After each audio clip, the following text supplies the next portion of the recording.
যুবক তুমি মরে যাও, 2 বছর বয়স তোমার বীর, সুন্দর ফুটফুটে বাচ্চার বাবা হয়েছ। মান্দা ফেরিঘাটে যেতে নিয়ে রোড অ্যাক্সিডেন্ট করে হোন্ডার উপর থেকে পড়ে গিয়ে খাদে গিয়ে তুমি মারা গেলে। স্বামীর কানে সংবাদ চলে গেছে, স্ত্রী কানে সংবাদ চলে গেছে স্বামী ইন্তেকাল করেছে। স্বামীর মৃত্যুতে স্ত্রী কিছুক্ষণ কাঁদতে কাঁদতে অজ্ঞান হয়ে যাবে, সেন্সলেস হয়ে পড়বে। এই পর্যন্ত হয়ে যাওয়ার পর ওই স্বামীর লাশটা দফন হয়ে যাবে। 3 দিন 4 দিন 5 দিন 7 দিন চলে যাবে, শোকটা ফুরাবে না। কিন্তু মাস যখন চলে যাবে, মুখে হাসি চলে আসবে, খাবার দাবার স্বাভাবিক হয়ে যাবে। তোমার শ্বশুর শাশুড়ি তোমার বউকে নিয়ে বাড়িতে চলে যাবে, সন্তান এতিম হয়ে থাকবে। 5-6 মাস পরে ওই বাপ মা সিদ্ধান্ত নিয়া তোমার সুন্দরী বউ, যে বউকে এক রাত না দেখলে তোমার ঘুম হতো না, তার সেই সুন্দরী বউকে তার বাপ মা জোর করে এক পর্যায়ে বিয়ে শাদী দিয়ে দেবে। বিয়ে যখন হয়ে যাবে, নতুন শ্বশুর নতুন স্বামীর ঘরে চলে যাবে।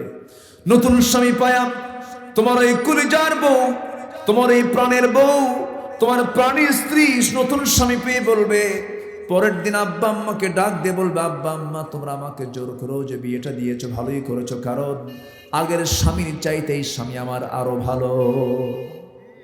এটাই তো, আমি কি ভুল বললাম কিছু? আপনি মরে যান, আপনার জায়গা বাড়ি জমি সব আপনার সন্তানরা দখল করে ফেলবে। একাধিক ছেলে থাকলে মারামারি, শেষ পর্যন্ত মামলা পর্যন্ত গড়াবে। এটাই তো দুনিয়া। মূলত বন্ধু বলতে আমার কেউ নাই, আমার বন্ধুকে। বন্ধু চিনতে কি ভুল করা যাবে?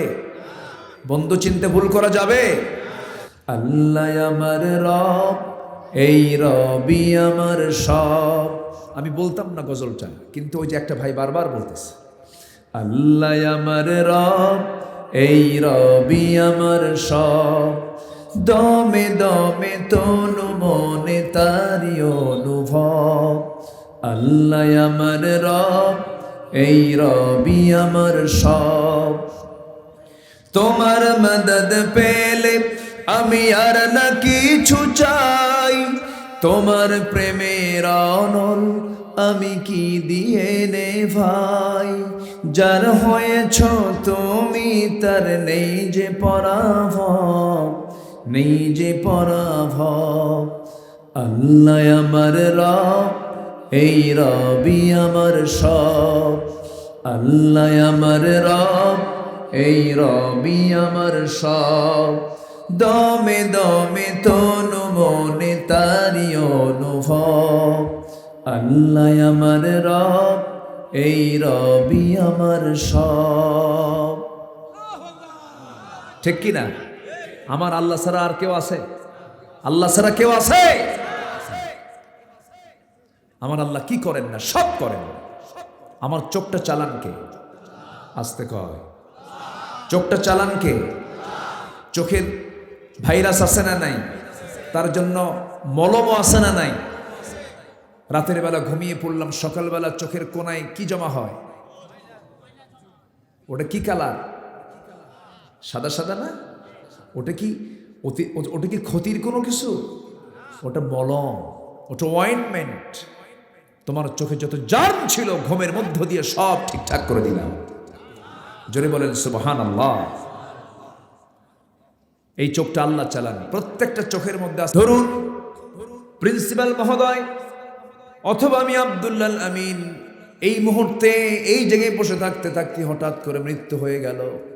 মৃত্যু হওয়ার সঙ্গে সঙ্গে আপনি আমার জন্য কিছু করতে পারবেন নাকি? কিচ্ছুই করতে পারবেন না। সবচেয়ে বড় জোর একটা অ্যাম্বুলেন্স হাজির করবেন। মান্দার স্বাস্থ্য কমপ্লেক্সকে ফোন দিয়া একটা অ্যাম্বুলেন্স হাজির করে অ্যাম্বুলেন্স আমার লাশটা উঠায় দিবেন। নির্দিষ্ট জায়গায় চলে যাবে, আত্মীয় স্বজনদের মাঝে চলে যাবে। তারাও কি আমার কোনো খেদমত করতে পারবে নাকি? কিছুই করতে পারবে না। শুধু এতটুকুন করবে, ওই যে বাড়ির সামনে আমাকে নিয়ে যে বসায় সময় দেবে, একটা বাড়ির জন্য তারা আমাকে আর আমার বেডরুমে নিতে পারবে না, সুন্দর বিছানায় নিতে পারবে না, আমার সাজানো গোছানো বাড়ির বারান্দাও তো আমার স্থান হবে না। স্ত্রী এক রাত না গেলে যে স্ত্রী ঘুম হতো না, সেই স্ত্রী ভয়ে কাছে আসবে না, সন্তানগুলো হাওয়া করে কাঁদবে। আমাকে ওই বাড়ির উঠানের একটা কোনায় চাদর মুড়ি দিয়ে আড়াল করে আমার লাশটা চকিতে শোয়া রাখবে। গোসল করানোর আগ দিয়ে সেলাইওয়ালা কাপড়ও যদি শরীরে থেকে থাকে কেচি দিয়ে কাটবে। আমার হাত পা সুন্দর করে ধুয়ে দেবে, গোসল করাইয়া দেবে। নাকের মধ্যে কানের মধ্যে তুলা ঢুকায় দিয়া গোসলটা করাইয়া দেবে রে। গোসলটা হয়ে যাবে, কেউ যাবে দা দিয়া বাঁশ কাটতে, আরেকজন যাবে কোদাল নিয়া কবর খনন করতে, আরেকজন যাবে। দুনিয়াতে এত কাপড় চোপড় ছিল, কোনো কাপড় চোপড় চলবে না, বাজারে গিয়া সাদা কাফনের কাপড়টা কিনে আনবে। সকালে মরবো, দুপুরের মধ্যে জানাজা হয়ে যাবে, দেরি করতে দেবে না কেউ। এমনকি কলিজার টুকরা সন্তানটা পর্যন্ত বলবে দেরি করো না, তাড়াতাড়ি জানাজা দিয়ে দাও, লাশটা ফুলে উঠবে, পচে যাবে, গলে যাবে। দ্রুত গতিতে সমাহিত করে দেবে। মার পেট থেকে দুনিয়াতে আমরা এসেছিলাম শূন্য হাতে, সেই শূন্য হাতেই ফিরে যাব রে। দিন শেষে আমার কেউ আপন না, আপন বলতে একজন, তিনি আমার কে কে কে আল্লাহ। কেউ নাই আমার পাশে, কে আছে? বউ না। যুবক তুমি মরে যাও, 2 বছর বয়স তোমার বীর, সুন্দর ফুটফুটে বাচ্চার বাবা হয়েছ। মান্দা ফেরিঘাটে যেতে নিয়ে রোড অ্যাক্সিডেন্ট করে হোন্ডার উপর থেকে পড়ে গিয়ে খাদে গিয়ে তুমি মারা গেলে। স্বামীর কানে সংবাদ চলে গেছে, স্ত্রী কানে সংবাদ চলে গেছে, স্বামী ইন্তেকাল করেছে। স্বামীর মৃত্যুতে স্ত্রী কিছুক্ষণ কাঁদতে কাঁদতে অজ্ঞান হয়ে যাবে, সেন্সলেস হয়ে পড়বে। এই পর্যন্ত হয়ে যাওয়ার পর ওই স্বামীর লাশটা দফন হয়ে যাবে। 3 দিন 4 দিন 5 দিন 7 দিন চলে যাবে, শোকটা ফুরাবে না। কিন্তু মাস যখন চলে যাবে, মুখে হাসি চলে আসবে, খাবার দাবার স্বাভাবিক হয়ে যাবে। তোমার শ্বশুর শাশুড়ি তোমার বউকে নিয়ে বাড়িতে চলে যাবে, সন্তান এতিম হয়ে থাকবে। 5-6 মাস পরে ওই বাপ মা সিদ্ধান্ত নিয়া তোমার সুন্দরী বউ, যে বউকে এক রাত না দেখলে তোমার ঘুম হতো না, তার সেই সুন্দরী বউকে তার বাপ মা জোর করে এক পর্যায়ে বিয়ে শাদী দিয়ে দেবে। বিয়ে যখন হয়ে যাবে, নতুন শ্বশুর নতুন স্বামীর ঘরে চলে যাবে। নতুন স্বামী পায়া তোমার এই কলিজার বউ, তোমার এই প্রাণের বউ, তোমার প্রাণের স্ত্রী নতুন স্বামী পেয়ে বলবে, পরের দিন আব্বা আম্মাকে ডাক দিয়ে বলবে, আব্বা আম্মা তোমরা আমাকে জোর করো যে বিয়েটা দিয়েছো, ভালোই করেছো, কারণ আগের স্বামীর চাইতে এই স্বামী আমার আরো ভালো। এটাই তো। আমি কি ভুল বললাম কিছু? আপনি মরে যান, আপনার জায়গা বাড়ি জমি সব আপনার সন্তানরা দখল করে ফেলবে। একাধিক ছেলে থাকলে মারামারি, শেষ পর্যন্ত মামলা পর্যন্ত গড়াবে। এটাই তো দুনিয়া। মূলত বন্ধু বলতে আমার কেউ নাই, আমার বন্ধুকে। বন্ধু চিনতে কি ভুল করা যাবে? বন্ধু চিনতে ভুল করা যাবে? চোখের পেছনে আছে 1,70,000 রক। রাস্তায় চলতে নিয়ে চোখে ধুলা ঢোকে না, সঙ্গে সঙ্গে চোখ থেকে কি বের হয়? পানি কেমনে বের হয়? আপনি বের করেন? আপনি বের করেন না আপনা আপনি বের হয়? আপনা আপনি বের হয়ে যায়। কেন? ধুলা ঢোকার সঙ্গে সঙ্গে পেছনে আল্লাহ তাআলা একটা মেশিন রেখেছেন, মেশিনটা অটোমেটিক চালু হয়ে যায়, সঙ্গে সঙ্গে পানি বের হয়। এই পানি তো এই দুনিয়ার খাবারের পানি নয়, ড্রিঙ্কিং ওয়াটার নয়। এখানে রয়েছে কিছু লবণ, শ্লেষ্মা এবং রয়েছে ইলেকট্রোলাইটের জটিল মিশ্রণ, যেন বান্দার কোনো ক্ষতিকর পদার্থ যেন বান্দার চোখকে যেন আঘাত না করতে পারে, চোখটা যেন ঠিক থেকে আমার সৃষ্টিগুলো দেখে যেন বান্দা বলতে পারে আল্লাহু আকবার। কিন্তু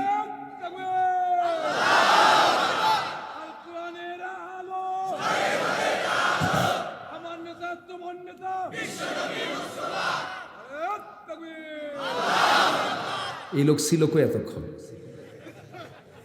ভালো বলি আলহামদুলিল্লাহ।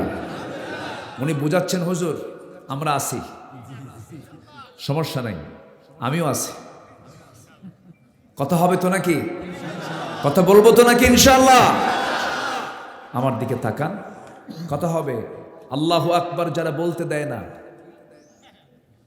আমি বুঝতেছি আপনার ইঙ্গিত বুঝতেছি, আমি বুঝিনি তা না।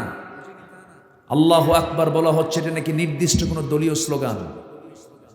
যারা বলে আল্লাহু আকবার নির্দিষ্ট দলীয় স্লোগান, তাহলে তোমার স্লোগান কি? আমাদের আজানের স্লোগান কি বলেন?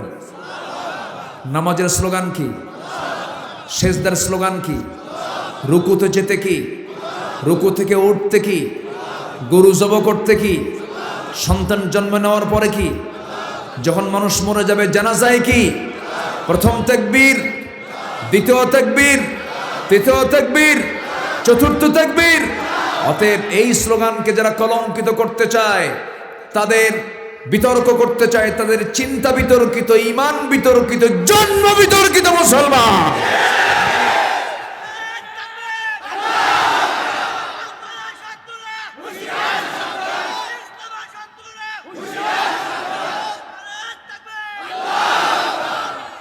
ঘুমটুম কি আছে? ঠিক আছে, ব্যাটারি চার্জ ফুল। ঘুম পারেন না আপনারা? ওই এলাকায় ঘুমায় না মানুষ, না এত সস্তা না। সম্মানিত ভাইয়েরা, একটু কান লাগান। যে বান্দার কাছে আল্লাহর নাম নিতে লজ্জা লাগে, ওটা কি বান্দা? কন্থ, ওটা কি প্রকৃত বান্দা হতে পারে? মাথা থেকে পা পর্যন্ত সব কার অবদান? আসতে বলবেন না কার? একটা সুন্দরী নারীকে মাথার চুল থেকে পা পর্যন্ত এত সুন্দর করে যিনি বানিয়েছেন তিনি কে? তো নারীর প্রশংসা করব না আল্লাহ প্রশংসা করব? আমরা কার করি? যুবক একটা নারীকে দেখলেই চিথে পড়ে, গার্লস স্কুলের সামনে যায় এতিমের মতো বসে থাকে। বের হয় গেট দিয়ে, মেয়েটার সামনে চলে, এও পিছে পিছে চলে। পিছন থেকে বলে, শোনো, একটু কি তাকানোর তোমার প্রয়োজন হলো না? একটু আমার দিকে চায় দেখো, দেখো আমার চোখটা গর্তের দিকে চলে গেছে। 3 দিন হলে ঘুমাই না, খালি একবার বলো ভালোবাসা। এ আছে না নাই? লাভ কি? কিচ্ছু না। একদিন সব শেষ হবে, যৌবন থাকবে না, হেরে যাবে। আলিয়া থাকবে না, নার্গিস থাকবে না, সব হেরে যাবে। থাকবেন কে? আসতে বলবেন না কে? আল্লাহ থাকবে। পরের বউয়ের দিকে তাকায় তুমি আলহামদুলিল্লাহ কইও না, ঠিক কিনা? নিজের বউ বিয়ে করে নিজের বউটাকে ঘরের সামনে নিয়ে আলহামদুলিল্লাহ বলে বলো, তোমার চক্ষুটা কত সুন্দর, তোমার চুলগুলো কত সুন্দর মসৃণ। নিজের স্ত্রীর প্রশংসা করে যদি তুমি আল্লাহকে যদি ডাকতে পারো, আল্লাহ সওয়াব দিবেন। কিন্তু অন্য বউয়ের দিকে তাকানো যাবে? যাবে? এই চোখ দিয়ে দেখার তৌফিক দিয়েছেন কে? এই চোখ দেখি সব দেখা যাবে নাকি? দেখতে হবে হালাল না হারাম। হালাল দেখতে হবে, হারাম কোনো কিছু দেখা যাবে না। হারাম দেখার জন্য এখন সব পন্থা কঠিন না সহজ? এই যে মোবাইলটা আছে, মাশাআল্লাহ, এটা দেখলে তো পিশাব হতে পারবেন। হ্যাঁ, পিশাব হতে পারবেন। সিয়াসিটটা আপনি খুঁজবেন পাবেন, কোন তাফসীরটা আপনি খুঁজবেন পাবেন। পৃথিবীর সব তথ্যগুলো আপনাকে আজকে মোবাইলে দেখিয়ে দিচ্ছে। কিন্তু শিশুর হাতে আপনি যদি আপেল আর চাকু দিয়ে বলেন, শিশু তুমি আপেলটা কাটো, শিশুটা আপেল কাটবে না হাত কাটবে? এই জন্য মোবাইলটা যদি আপনি কাঁচা কোনো হাতে দিয়ে দেন, সে কি মোবাইল দিয়ে কোরআন ঘাটবে না খারাপটা ঘাটবে? এই জন্য মোবাইল দেওয়ার আগে আগে ভালো নিজে মুসলমান হওয়া দরকার। হালাল হারামের জ্ঞানগুলো জানা দরকার। মোবাইল পেয়ে খালি মিস কল মারে, কি কল মারে? আবার এক যুবক কয়, হুজুর মিস কল তো কোরআন শরীফ আসছে কোথায়? ফামাইয়া আমাল মিস কলা জরখান নাউজুবিল্লাহ। এই তো হচ্ছে অবস্থা। নোংরামি বাদ দিতে হবে। দিন শেষে কেউ আমার আপন না, তিনি আমার আপন বলতে তিনি কে? চোখটা চালান কে? হাতটা চালান কি? পাটা চালান কে? মাথা থেকে পা পর্যন্ত সব আমার আল্লাহ চালান। আল্লাহ তাআলা আমাকে যৌবনটা দিয়েছেন, আল্লাহ পাক আমাকে সুন্দর চেহারা দান করেছেন, সুন্দর বডি দিয়েছেন, এত সুন্দর ঠোঁট দিয়েছেন। আল্লাহ তাআলা সুন্দর দুটো চক্ষু দান করেছেন, জিহ্বাও দিয়েছেন। চোখের পানি জিহ্বায় চলে আসে, জিহ্বার পানি কি চোখে যায় নাকি? এই জন্য আল্লাহ তাআলা আলাম নাজআল লাহু আইনাইনি ওয়া লিসানান ওয়া শাফাতাইন, আল্লাহকে চোখের কথা বলেছেন, এরপরে ঠোঁটের কথা বলেছেন, এরপরে জিহ্বার কথা বলেছেন। জিহ্বাটা পরে বলেছেন, চোখটাকে বলেছেন। চোখ থেকে পানি জিহ্বায় আসে, কিন্তু জিহ্বা থেকে পানি চোখে যায় না। আল্লাহ তাআলা সবকিছু লেভেল করে কোরআনটা নাজিল করেছেন। কোরআনে কোনো বাজে কথা নাই, কোরআনে যা কথা সমস্ত কাজের কথা। কিসের কথা বলেন? আল্লাহ মশার উদাহরণ দিয়েছেন কোরআনে। কিসের উদাহরণ বলেন? মশা। মশা মশা চিনেন তো? কাফেররা কয় মাযা আরাদাল্লাহু বিহাযা মাসালা। কাফেররা বলল, তোমার আল্লাহ কোরআনের মধ্যে মশার উদাহরণ দেন, মশা কোনো প্রাণী হলো নাকি? কি আবার এগুলো? না, এখানে প্রশ্ন কিছু আসছে, আমি তো উত্তর দিতে পারি না, আমার সে এলাম কেলাম নাই তো। আমার দেশে প্রশ্ন কি কি জানেন? আমার দেশের প্রশ্ন হলো ফরজ নামাজের পরে মোনাজাত, 3 রাকাত 1 রাকাত, নূর মাটি, মিলাদ কিয়াম, আর কি তারাবির নামাজ 8 রাকাত 20 রাকাত, হাত বাঁধা বুকে না পেটে না বুকে, আমি নাচতে না জোরে। এছাড়া কোনো প্রশ্ন আছে? আমি এছাড়া প্রশ্ন আমি খুঁজে পাই না। প্রশ্ন কেউ করে না হুজুর সুদ খাওয়া কি, কারণ ওই নিজেই সুদ খায়। এগুলো দিবেন না, প্রশ্ন দিবেন না এগুলো। আমরা সবাই জানি আল্লাহ প্রত্যেক মানুষকে আকল দিয়েছেন। পৃথিবীর সবচাইতে বড় রাডার হচ্ছে বিবেক, কমন সেন্স, আকল। আফালা তাকিলুন? সবার মধ্যে আকল আছে না নাই? হ্যাঁ, ফাসআলু আহলা যিকরি ইন কুনতুম লা তা'লামুন। যারা জানে তাদেরকে তোমার প্রশ্ন করো, কিন্তু আমলের নিয়তে। কিসের নিয়তে? প্রশ্ন করে হুজুর ওই ফরজ নামাজের মোনাজাত আছে না নাই, মানে উনি জানতে চাচ্ছে হুজুর কোন গ্রুপের কথা। বোঝে ঠিকই, কিন্তু আচ্ছা থাক, আমার দিকে তাকান। কষ্ট হচ্ছে নাকি আপনাদের? আমি যতক্ষণ আপনি ততক্ষণ আছেন তো? বলি ইনশাআল্লাহ। কোরআনে অতিরিক্ত কোনো কথা নাই, যা দরকার তাই আছে। আল্লাহ তাআলা মশার উদাহরণ দিয়েছেন, কাফেরদের এটা লেগে গেল। বলতেছে, আচ্ছা তোমার আল্লাহ মশার উদাহরণ দেয় কোরআন শরীফের ভিতরে, এটা কোনো কথা হলো নাকি? আল্লাহ রাব্বুল আলামিন বলেছেন, ইন্নাল্লাহা লা ইস্তাহি আন ইয়াদরিবা মাসালান মা বাউদাতান ফামা ফাওকাহা فأما الذين آمنوا فيعلمون أنه الحق من ربهم جربون الله أكبر। আল্লাহ তাআলা মশার উদাহরণ দিতে নিয়ে কোনো লজ্জা পান না, কারণ যারা ইমানদার তারা এর মধ্যেই তাদের ইমানটা খুঁজে পায়। আর কাফিররা বলে, এই সমস্ত উদাহরণ দিয়ে আল্লাহ কি বোঝাতে চেয়েছেন? মশা তো ছোটখাটো কোনো প্রাণী নয়। মশাকে যদি কেউ ছোটখাটো ভাবেন, ডেঙ্গুতে মানুষ বাঁচে না, মাঝে মাঝে মরে। কি কামড়ায়? হ্যাঁ, তাহলে মশা যদি এত দুর্বল হয়, ডেঙ্গু যার হয়েছে সে বোঝে হ্যাঁ মশা কি জিনিস। কি ঠিক আছে কিনা বলেন? মশারি বিক্রি হয় কিনা বলেন? মশারি টাঙ্গাই কিনা বলেন? আমরা এত শক্তিশালী, মশা এত দুর্বল, তো মশারি টাঙ্গান কেন? ঠিক কিনা? মশা ছোটখাটো কোনো প্রাণী নয়। মশা থেকে আল্লাহ তাআলা কিছু শিক্ষা দিয়েছেন, একটু কান লাগাবেন। দেখেন আল্লাহ তাআলা এই আয়াতটা এমনি দেন নাই। মশা রক্ত যত বেশি খাবে ওর হায়াত তত বাড়বে না কমবে?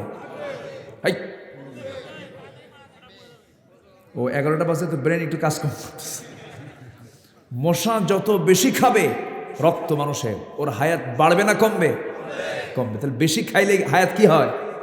কমে। যারা লুটপাট করে খাচ্ছে পেট ভরে, মশার মতো আগে ভাগেই মরবি তোরা, ঠিক কিনা?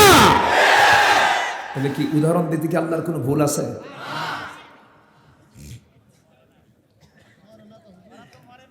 কি কয় মরে না?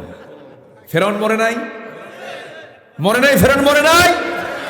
আপনার কাছে হয়তো মনে হচ্ছে এতদিন চলে যায়, কিছুই তো হয় না। আল্লাহর কাছে 50 বছর 60 বছর কিছুই না। এত চিন্তার কারণ নেই। কোন জুলুম টিকবে না, জুলুম টেকে নাই, টিকবে না। জোরে বলি ইনশাআল্লাহ।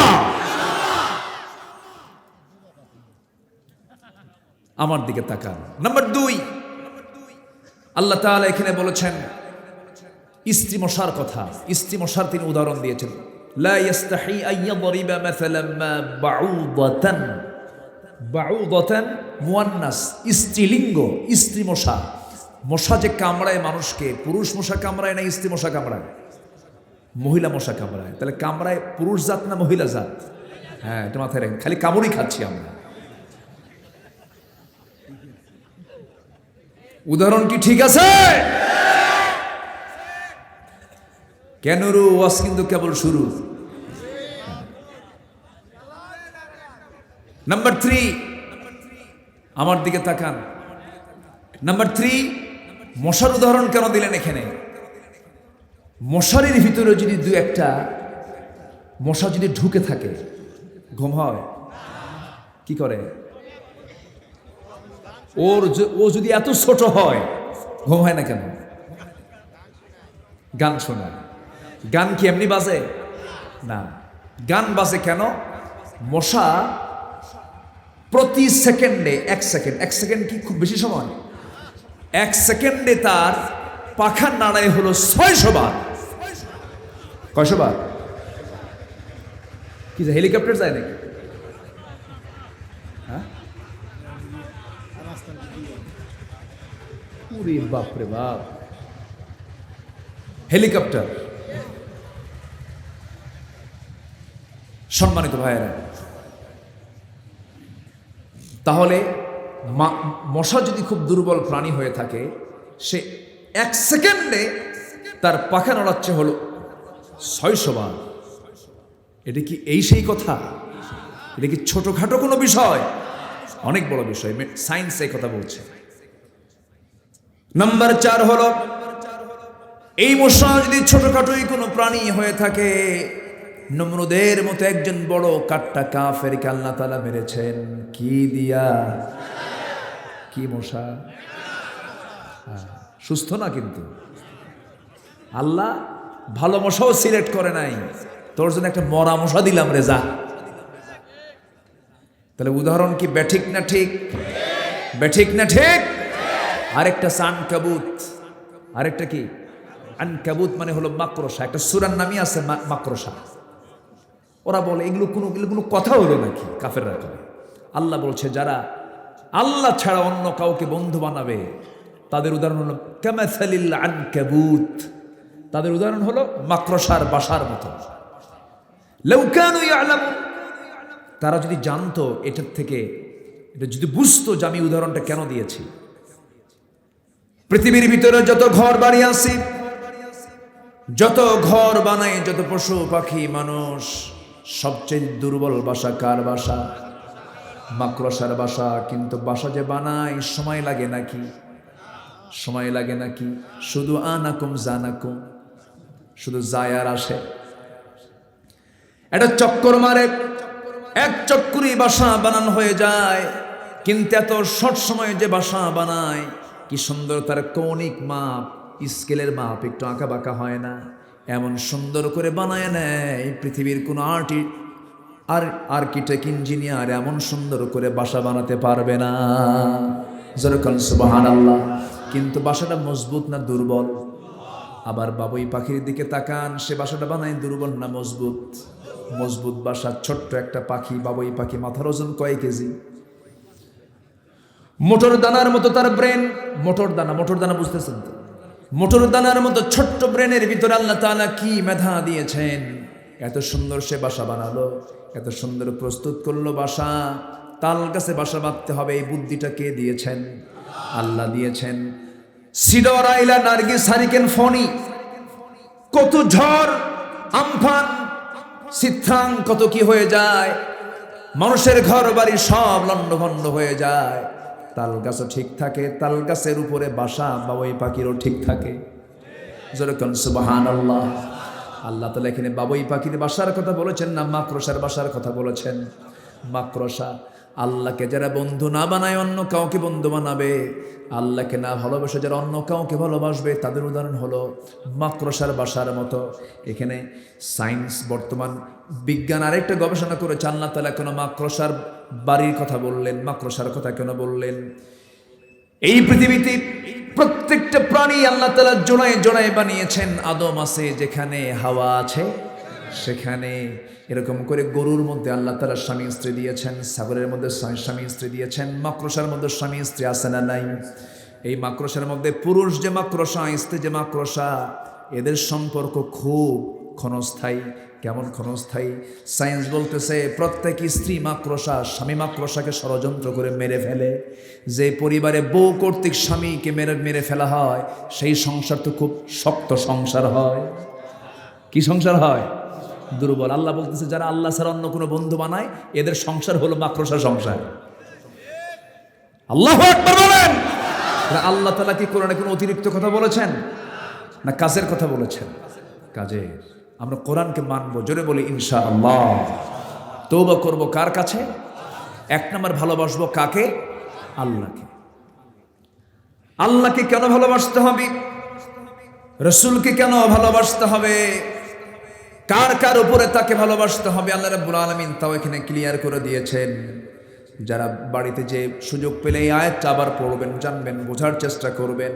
আল্লাহ তাআলা তার রাসূলকে জানিয়ে দিচ্ছেন, হে রাসূল আপনি বলে দেন, قل إن كان آباؤكم وأبناؤكم وإخوانكم وأزواجكم وعشيرتكم وأموال اقترفتموها وتجارة تخشون كسادها ومساكن ترضونها أحب إليكم من الله ورسوله وجهاد في سبيله فتربصوا حتى يأتي الله بأمره والله لا يهدي القوم الفاسقين جرب الله أكبر الله যদি তোমাদের কাছে তোমাদের পিতা, এক নাম্বার কি?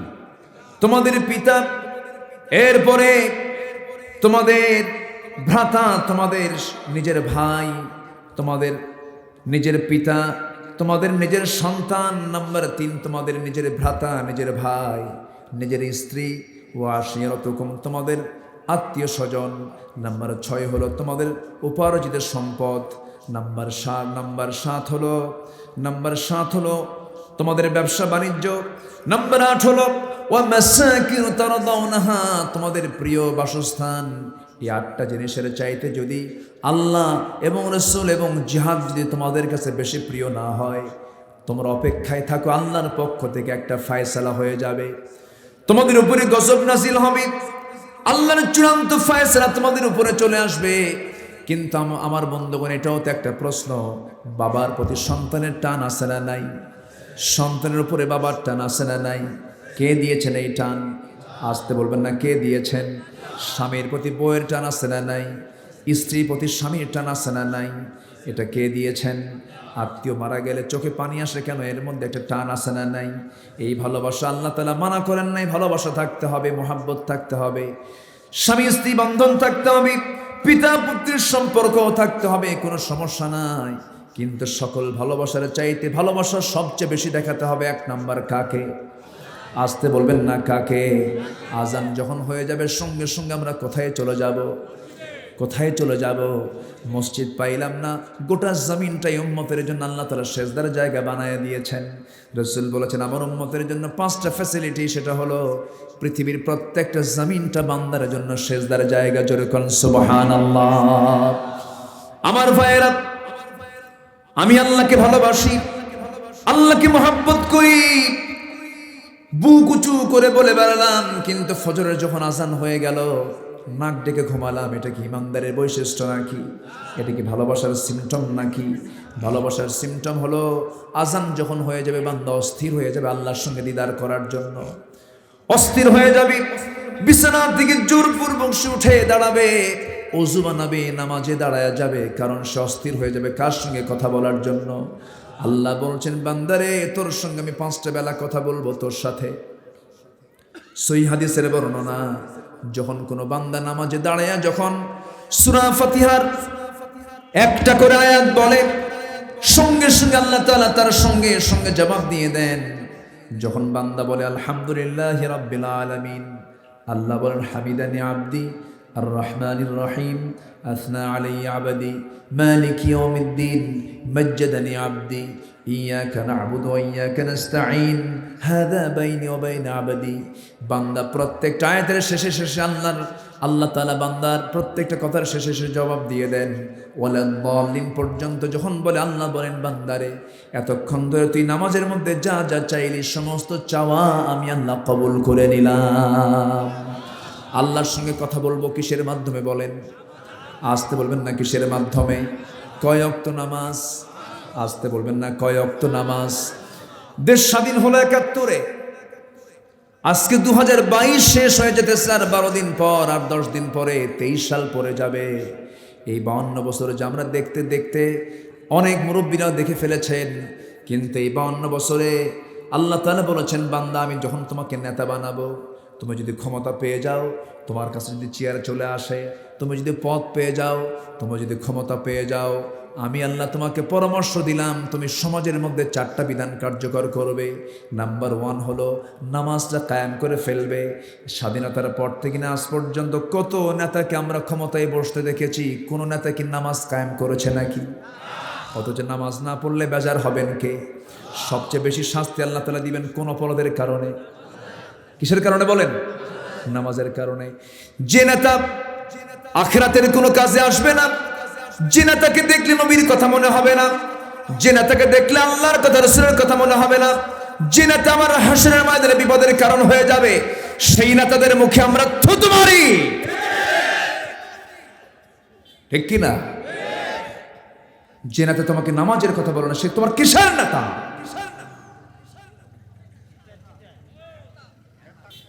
কষ্ট পাচ্ছেন নাকি? 2-1 করে কিন্তু ওঠার চিন্তা করতেছে। আসেন দোয়া করে দিই নাকি? ওঠা যাবে না তো? বসেন, একটু বসেন না। কত রাত চলে যায়, কত সময় চলে যায়, আর মাহফিলে বসে যদি এরকম যদি মনে হয় কোরআন শুনে যদি মজা না পান, তাহলে ভাবতে হবে ইমানের সমস্যা। আর কোরআন শুনে যদি মজা পাওয়া যায়, ভাবতে হবে ইমানটা ঠিক আছে। আলহামদুলিল্লাহ বলেন। একটু মনে শক্ত কথা বলে ফেললাম নাকি? কোরআন হাদিস শুনে যার মজা লাগে না, ভাবতে হবে তার কিসের সমস্যা? ইমানের সমস্যা। আর জীবনদার মধ্যে খেলা দেখলেই তার মজা লাগে না, কোন খেলার আসরে বসলে তার ভালো লাগে না, হারাম কোনো কাজে তার ভাল লাগে না, ভাবতে হবে তার ইমানটা পাকা। যেরকম সুবহানাল্লাহ। আর যার ভালো লাগবে তখন ভাবতে হবে তার ইমানটা কাঁচা। এই জন্য আমার ইমানকে মজবুত করার জন্য আমাকে একটা পরিবেশ আমাকে নিয়ে নিতে হবে। সেই পরিবেশের বাইরে আমি যাব না। আযান যখন হয়ে যাবে, সব কাজ ফেলে আমি মসজিদের দিকে চলে যাব। আল্লাহ তাআলা বান্দাকে ডাক দিয়ে বলছেন, হাইয়া আলাস সালাহ হাইয়া আলাল ফালাহ আস-সালাতু খায়রুম মিনান নাওম। নামাজের দিকে তাড়াতাড়ি আসো, কল্যাণের দিকে আসো। ঘুম থেকে নামাজ উত্তম। আমার ভাইয়েরা, যারা নামাজের সময় যারা ঘুমায়, তাদের জন্য স্বাস্থ্যের উন্নতি না ক্ষতি? উন্নতি না ক্ষতি? 24 ঘন্টার মধ্যে সবচেয়ে সুইটেবল আবহাওয়া হলো ফজরের সময়ের আবহাওয়া। যদি ওই সময় কোনো বান্দা নামাজ পড়ার নিয়তি ঘুম থেকে উঠে যদি ওযু বানায় মসজিদের দিকে রওনা দিয়ে দেয়, তার দুনিয়াবি কল্যাণ হলো। এই যে শিশির ভেজা রাতের সকালবেলা শিশিরটা তার চোখে লাগলো, চোখের জ্যোতি কখনো নষ্ট হবে না। আমি আমার দাদিকে দেখেছি, আমার দাদি 80 বছর বয়স পর্যন্ত খালি চোখে চশমা ছাড়া কোরআন পড়েছেন। কিন্তু এটাও দেখেছি, দাদিকে আমি কোনো দিন দেখি নাই ফজর নামাজের পরে ঘুমাতে। প্রত্যেকটা দিন তার ডিউটি ছিল ফজর পরেই তিনি সুন্দর করে কোরআন তেলাওয়াত করতেন। কিন্তু আজকের ভাবিরা কি ফজরের সময় ওঠে না ঘুমায়? ওঠে না ঘুমায়। এই জন্য ডায়াবেটিস আছে না নাই? হাঁটতে পারে না, চলতে পারে না। আর আমার দাদির জীবনে কোনো দিন অসুখ হয় নাই। ঠিক কিনা? হ্যাঁ ঠিক আছে, ওয়াজ কি শুধু আমি পারি নাকি? আপনারাও পারেন আমার ভাইয়েরা। কিন্তু ফজরে ঘুমায় কেন? Early to bed early to rise, তাড়াতাড়ি ঘুমিয়ে পড়ো, তাড়াতাড়ি উঠে যাও। বুরিকালি উম্মতি ফি বুকুরিহা, রাসূল বলেছেন আমার উম্মতের বরকতময় সময় হলো সকালবেলা। সকাল থেকেই বরকত শুরু হয়, কিন্তু সকালবেলা বান্দা যদি ঘুমিয়ে পড়ে সেই সকল প্রকার বরকত থেকে সে শূন্য হয়ে পড়ে। আমার ভাইয়েরা, আসসালাতু খায়রুম মিনান নাওম, আল্লাহ বলে দিলেন ও বান্দা ঘুম থেকে নামাজটা উত্তম। বান্দা যখন নামাজকে উত্তম মনে করে যখন রওনা দিয়ে দেয়, ডায়াবেটিস রোগী সকালবেলা কি করে? হাঁটাহাঁটি করে। এদের মধ্যে কল্যাণ আছে না নাই বলেন? আছে। বান্দা হেঁটে হেঁটে চলে গেল মসজিদে, নামাজ শুরু হয়ে গেল। একজন ডাক্তার আছেন ভারতের, ডাক্তারের দেবী শেঠি নামে একজন ডাক্তার আছেন। লোকটা হিন্দু ভদ্রলোক। আমি তার একটা স্ট্যাটাস পড়ে দেখলাম, তিনি বলছেন আমি দুনিয়ার সমস্ত রোগী দেখেছি, অনেক ধর্মের রোগী দেখেছি, খ্রিস্টান রোগী দেখেছি, বৌদ্ধ রোগী দেখেছি, হিন্দু রোগী দেখেছি, মুসলিম রোগী দেখেছি। জীবনে বহু হার্ট আমি চেক আপ করেছি, ব্রেন চেক আপ করেছি। চেক আপ করে দেখে আমি এই সিদ্ধান্ত উপনীত হয়েছি, পৃথিবীর ভিতরে সবচাইতে সুস্থ ব্রেন, সুস্থ হার্ট হলো যে মুসলমান 5 ওয়াক্ত নামাজে সেজদা দেয়। যেরকম সুবহানাল্লাহ। যখন মানুষ সেজদা দেয় তখন তার ব্রেন স্ট্রোক হবে না। ডাক্তার দেবী শেঠি এই বিষয়টা গবেষণা করে বললেন। তাহলে নামাজের মধ্যে বান্দার সুস্থতা আছে না নাই? আসতে বলে সুস্থতা আছে না নাই? নামাজ কি সবাই পড়বেন? 5 ওয়াক্ত নামাজ পড়বেন? কার একটা হাত তুলে দেখান দেখি। এই থামেন, বলি ইয়া আল্লাহ, ইয়া আল্লাহ, আমাদেরকে 5 ওয়াক্ত সালাত আদায় করার তৌফিক তুমি আল্লাহ দিয়া দাও। জোরে বলি আমিন, আরো জোরে আমিন। হাত নামান। নামাজ পড়লে কে খুশি হবেন? আমার 1 নম্বর ভালোবাসার জনকে, ওয়াল্লাযীনা আমানু আশাদ্দু হুব্বান লিল্লাহ, ইমানদার সবচাইতে বেশি মোহাব্বত করবে, ভালোবাসবে কাকে? আল্লাহকে। আল্লাহকে ভালোবাসার 1 নম্বর মাধ্যম হলো 5 ওয়াক্ত নামাজ। নামাজ আমরা কখনো ছেড়ে দেব না, মনোযোগ দিয়ে নামাজ পড়ার চেষ্টা করব। আমার ভাইরা, আল্লাহ তাআলা বলছেন বান্দারে ভালোবাসা আমার জন্য 1 নম্বর বরাদ্দ রাখবি। নাম্বার 2 হচ্ছেন মুহাম্মদ সাল্লাল্লাহু, আসতে বলবেন না, মুহাম্মদ সাল্লাল্লাহু আলাইহি ওয়াসাল্লাম। রাসূলকে মুহাব্বত করতে হবে, ভালোবাসতে হবে। এখানে একটা বিষয় ক্লিয়ার হওয়া দরকার, ভালোবাসা এবং আনুগত্য 1 কাজ না 2 কাজ? বলেন বলেন, 2 কাজ। ভালোবাসা এক বিষয়, আনুগত্যটা এক বিষয়। তবে শুধু ভালোবাসার মধ্যে আনুগত্য নাই, কিন্তু ইত্তেবার ভিতরে ইতাআতের মধ্যে ভালোবাসাও লুকায়িত আছে। আনুগত্য যার থাকবে তার মধ্যে ভালোবাসাও থেকে যাবে, শুধু ভালোবাসা যার মধ্যে থাকবে তার মধ্যে আনুগত্য থাকবে না। এই জন্য আমার বন্ধুগণ একটা প্রেক্ষাপট বললে জিনিসটা ক্লিয়ার হয়ে যাবে। আমার নবীর জীবনের সবচেয়ে কাছের 2 জন মানুষ ছিলেন। একজন হচ্ছেন খাদিজা, সবাই নাম শুনছেন তো নাকি? আর একজন হচ্ছেন আবু তালেব। আমার নবীর কি হয়? কি ইমানদার চাচা না কাফের চাচা? বলেন, ইমানদার চাচা না কাফের চাচা? আবু লাহাব সেও কি চাচা, কিন্তু মুসলমান না কাফের? তাহলে নবীর ঘরে কাফের আছে না নাই? আছে না নাই? নবীর বউ ইমান ছাড়া আছে না নাই? নবীর সন্তান কাফের আছে না নাই? আবার কাফের সন্তান নবী আছে না নাই? ইমান কিন্তু এমন একটা বিষয়ের নাম। আমার নবীজি যখন তিনি জন্ম নেন, জন্মের পূর্বেই তার আব্বা ইন্তেকাল করেন। জন্মের 5 বছরের মাথায় তার মা ইন্তেকাল করেন। 8 বছরে তার দাদা ইন্তেকাল করেন। একের পর এক এই বিয়োগে শেষ পর্যন্ত তার দায়িত্ব পড়ে যায় হলো তার চাচার কাঁধে, আবু তালেব। ব্যবসা শেখেন, ভাষা শেখেন, সব তাকে শিখান। রসুলকে আবু তালেব খুব ভালোবেসেছেন, খুব মহব্বত করেছেন। কিন্তু আমার নবীজি যখন নবুয়তটা পেলেন, জাবেলে নূর থেকে যখন কোরআন নামক কিতাবটা নাজিল হলো, কোরআন যখন সাথে নিয়ে চলে আসলেন, এসে ঘরের মধ্যে ঢুকলেন। ঢুকে প্রথম দাওয়াত দিয়েছেন বাইরে না ভিতরে? সমাজে না পরিবারে? তাহলে ইসলামের সিস্টেম হলো প্রথম দাওয়াত হবে সমাজে না পরিবারে? আমরাও দাওয়াতি কাজ করব, আগে সমাজে না পরিবারে? পরিবারের খবর নাই, এরকম লোক আছে না নাই? আসতে বলবেন না, আছে না নাই? আর আমার নবী সবার আগে খোঁজ নিয়েছেন কোথায়? পরিবারে। জাবালে নূর থেকে নামলেন। আসেন দোয়াই করে দিই না হয় নাকি? এই যে লোকজন দু একজন করে ওঠে, আবার দেখি এসে বসেও দেখি, আবার বলি আলহামদুলিল্লাহ। খুব যদি জরুরি হয় একটু বলবেন, একটু নোটটা উঁচু করবেন। যদি খুব জরুরি হয় সেটা মেহেরবানি করে বসুন। আপনার ওঠার কারণটা যদি মাহফিলের সৌন্দর্যের ব্যাঘাত হয়, এটা আপনার জন্য বদনসিব, কেউ যাবেন না। শেষ আমরা মাহফিলের শেষ কাজ করব কি দিয়া? দোয়া দিয়ে, মোনাজাত দিয়ে আমরা শেষ করব। এই তো আর কিছুক্ষণ, জাস্ট আয়াতের একটা হক তো আছে, হকটা আমি আদায় করার চেষ্টা করছি। সম্মানিত ভাইয়েরা, তাহলে আবু তালেব কাফের ছিলেন, কিন্তু কাফের কিন্তু আগে ঘোষণা হয় নাই। রাসূল নবুয়তটা নিয়ে, কোরআন কারীমের আয়াতগুলো নিয়ে সোজা বাড়ির মধ্যে ঢুকলেন। ঢুকেই স্ত্রীকে সামনে পেলেন। স্ত্রীকে সামনে পেয়ে বললেন, স্ত্রী আমার, জাম্মিলুনি জাম্মিলুনি, খাদিজা তুমি আমাকে বস্ত্র আচ্ছাদন করে দাও। লাকাদ খাশিতু আলা নাফসি, আমি নিজের জীবন নিয়ে শঙ্কিত, মনে হয় বাঁচবো না, মরে যাব, আমাকে মনে হয় কেউ মেরেই ফেলে দেবে। খাদিজা, এবার খাদিজা বলছেন, আমার স্বামী আপনি কোনো টেনশন করবেন না, আপনার কোনো অনিষ্ট পৃথিবীর কেউ করতে পারবে না, কারণ আপনি মাজলুমের পক্ষে কথা বলেন, এতিমের সহায় হন, বিধবার পাশে আপনি দাঁড়ান, অসুস্থের পাশে আপনি দাঁড়ান, আপনার কোনো ক্ষতি পৃথিবীর কেউ করতে পারবে না।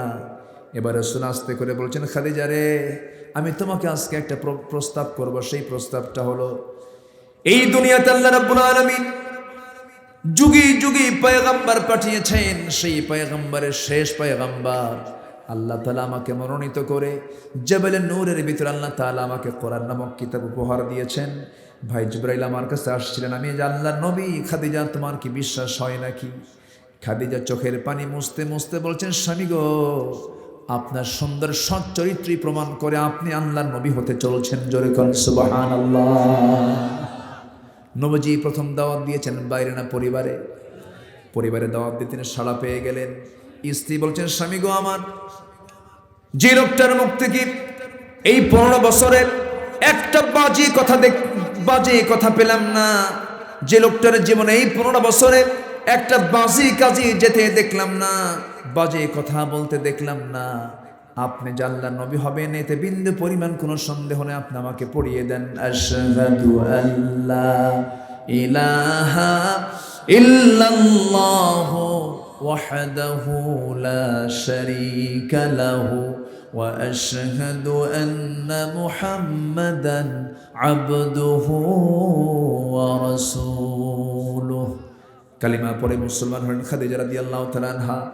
এই কালেমার দাওয়াতটা নিয়ে এবার চলে গেলেন তার আপনজন আবু তালেবের কাছে, গিয়ে বলছেন, চাচা আমি আল্লাহর নবী, আল্লাহ তাআলা আমাকে কোরআনে কারীমের মতো কিতাব দান করেছেন, আমার কাছে ওহী নাজিল শুরু হয়ে গেছে।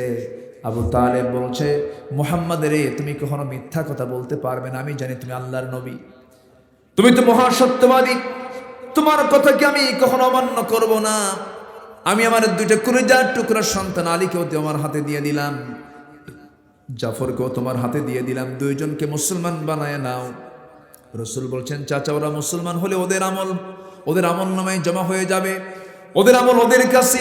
ও চাচা, আপনাকে ইনফেরা দিয়ে কোকভাবে কালিমা পড়ে মুসলমান হতে হবে। আবু তালেব বলছে, মুহাম্মদ শোনো, আমার সন্তানগুলোকে দিয়ে দিয়েছি, তুমি তাদেরকে মুসলমান বানায় নাও।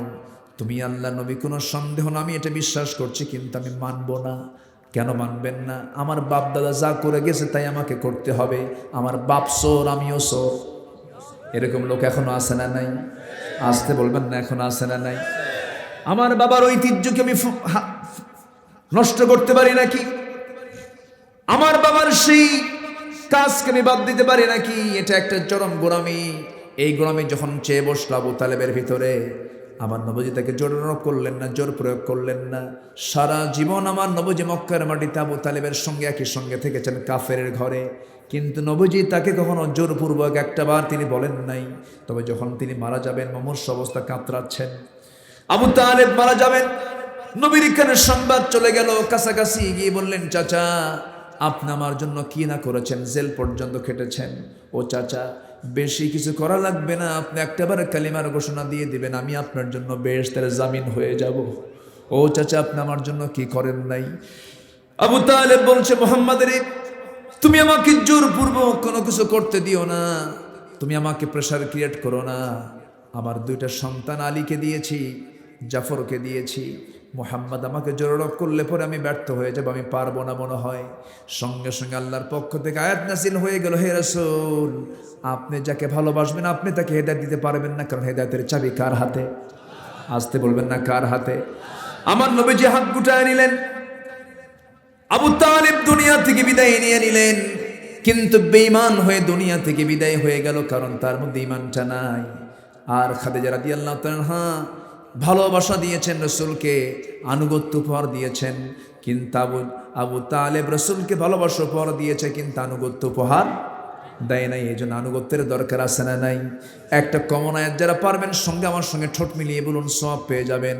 ইন কুনতুম তুহিব্বুনাল্লাহ ফাত্তাবিউনি ইউহিব্বুকুমুল্লাহ ওয়া ইয়াগফির লাকুম যুনুবাকুম ওয়াল্লাহু গফুরুর রাহিম। কথা বলা যাই হোক, দোয়া চাই সকলে, সবাই দোয়া করবেন তো? জি, আসুন আমরা এখন দোয়া আল্লাহর কাছে আমরা চাবো, আল্লাহ যেন আমাদের গুনাহগুলোকে মাফ করে দেন। আচ্ছা, এটা কোন থানা? এটা মান্দা থানা না? আচ্ছা আচ্ছা, বৈল সিং না বৈল সিং? শিং মাছ তো খাওয়ালেন না? না খাইছি, ওই গোচি মাছ। হ্যাঁ গোচি মাছ, মানে বাইম মাছের ছোট ভাই। এটা কি মাছ বলেন? গোচি মাছ, খুব ভালো, অনেক সুন্দর খাওয়াইছে আলহামদুলিল্লাহ, এমনি একটু মজা করলাম। জি আসুন আমরা দোয়া করি, আল্লাহর কাছে চাবো। সবাই নামাজের মতো করে বসি, আমরা একটু তাশাহুদের সুরতে বসি, আল্লাহর কাছে চাবো আমরা। হুজুর আপনি দোয়া করেন। আল্লাহুম্মা আমিন। ربنا ظلمنا أنفسنا وإن لم تغفر لنا وترحمنا لنكونن من الخاسرين ربنا لا تزغ قلوبنا بعد إذ هديتنا وهب لنا من لدنك رحمة إنك أنت الوهاب। গভীর রাত, নিঝুম রাত, ঝিমানো রাত্রিতে চাঁদের মতো হাজারো মুসলমান নরনারীকে নিয়ে তোমার কালামের একটা আয়াতকে সামনে রেখে ইতাআতের উপরে, আনুগত্যের উপরে, ভালোবাসার উপরে কিছু কথা বলেছি। মোহাব্বত করতে হবে তোমাকে, ভালোবাসতে হবে একমাত্র তোমাকে। এই শীর্ষক কিছু কথা বলে কাঙ্গালি ভিখারির মতো দুটো হাত পেতে আছি। আল্লাহ গুনার দিকে নজর দিও না, বান্দা মনে করে তামাম জীবনের গুনাহগুলোকে মাফ করে দাও। জনম দুঃখিনী মা, জনম দুঃখী বাপজান যারা চলে গেলেন, জিন্দেগির গুনাহগুলো মাফ করো, কবরগুলোকে জান্নাতের টুকরা বানায়া দাও। সবাই চক্ষু বন্ধ করুন, আল্লাহ শেখানো দোয়া পড়ে দু হাত তুলে একটু বাপ মার জন্য বলুন, রব্বিরহামহুমা কামা রব্বায়ানি সগীরা, রব্বিরহামহুমা কামা রব্বায়ানি সগীরা। আল্লাহ তাআলা বিশেষ করে এই মাহফিলের আয়োজন যারা করলেন, শোনার জন্য যারা আসলেন, বিনিময়ে কিয়ামতের কঠিন ময়দান যেদিন কেউ কাউকে চিনবে না, মা তার সন্তানকে পর্যন্ত স্বীকার করে বসবে, যেদিন মানুষ কাঁদতে কাঁদতে চোখের পানিগুলো ফুরে যাবে, চোখ থেকে রক্ত বের হওয়া শুরু হয়ে যাবে, সেই কঠিন মুসিবতের দিন এই মাহফিল সবার জন্য নাজাতের মাধ্যম বানায় দিও আল্লাহ। আমার ডানে বামে, সামনে পিছনে যত ভাই, আড়ালে যত মা বোনাত তুলেছেন, যার যা প্রার্থনা তুমি আল্লাহ দয়া করে মঞ্জুর করে নাও, যার যার সমস্যা তুমি আল্লাহ দয়া করে সমাধান করে দাও। আল্লাহ তাআলা রোগাক্রান্ত থেকে রোগমুক্ত করে দাও, ঋণগ্রস্ত থেকে ঋণমুক্ত হওয়ার তৌফিক দিয়ে দাও। যে ঘরে ছেলে নাই ছেলে দাও, যে ঘরে মেয়ে নাই মেয়ে দাও। আল্লাহ তাআলা প্রাপ্তবয়স্ক মেয়ে আছে, সৎপাত্রস্থ হওয়ার তৌফিক তুমি আল্লাহ দিয়ে দাও। আল্লাহ তাআলা এই দুনিয়া থেকে কোন দিন বিদায় নেব জানি না, ডান হাতে আমলনামা না আসা পর্যন্ত কবরে নিও না। এই দুনিয়াতে আসার তো সিরিয়াল ছিল, যাওয়ার তো কোনো সিরিয়াল নাই। মেহেরবানি করে ডান হাতে আমলনামা না আসা পর্যন্ত কবরে নিবা না আল্লাহ। আল্লাহ গো, তোমার বান্দাগুলোকে এমন সময় হাত তুলেছে যে সময় দোয়া কবুলের সময়, তাহাজ্জুদের সময়। আল্লাহ আমাদের হাতগুলো ফিরাইয়া দিও না। আশেপাশে কত মাইয়াত শুয়ে আছেন, আল্লাহ তাআলা ইমানি হালাত নিয়ে যারা দুনিয়া থেকে বিদায় নিলেন, কবরগুলোকে জান্নাতের টুকরা বানাইয়া দাও আল্লাহ গো। চোর গুন্ডা বদমাশ মাস্তানরা প্রকাশ্যে ঘুরে বেড়ায়, তোমার মোহাব্বতের বান্দারা পাখিরা কেমনে খাঁচার মধ্যে বন্দিতে থাকে, মেহেরবানি করি কোরআনের পাখিগুলো কি খাঁচা মুক্ত হয়ে মুক্ত আকাশে বাতাসে তোমার কোরআনের গান গাওয়ার তৌফিক তুমি আল্লাহ দিয়া দাও। এই দুনিয়াতে আসার তো সিরিয়াল ছিল, যাওয়ার তো কোনো সিরিয়াল নাই। মেহেরবানি করে ডান হাতে আমলনামা না আসা পর্যন্ত মৌত দিবা না। যেদিন মরে যাব আমাকে টেনে হেঁচড়ে সবাই নিয়ে চলে যাবে কবরের দিকে, কবরের শয়ে দেবে, বাঁশ চাপা দেবে, মাটি চাপা দেবে, ওই যে বিদায় দিবে, আর কোনোদিন খোঁজ নিতে যাবে না। আল্লাহ আমার দেহ এত দুর্বল, আমার দেহ পচে যাবে বাঁশ পচার আগেই।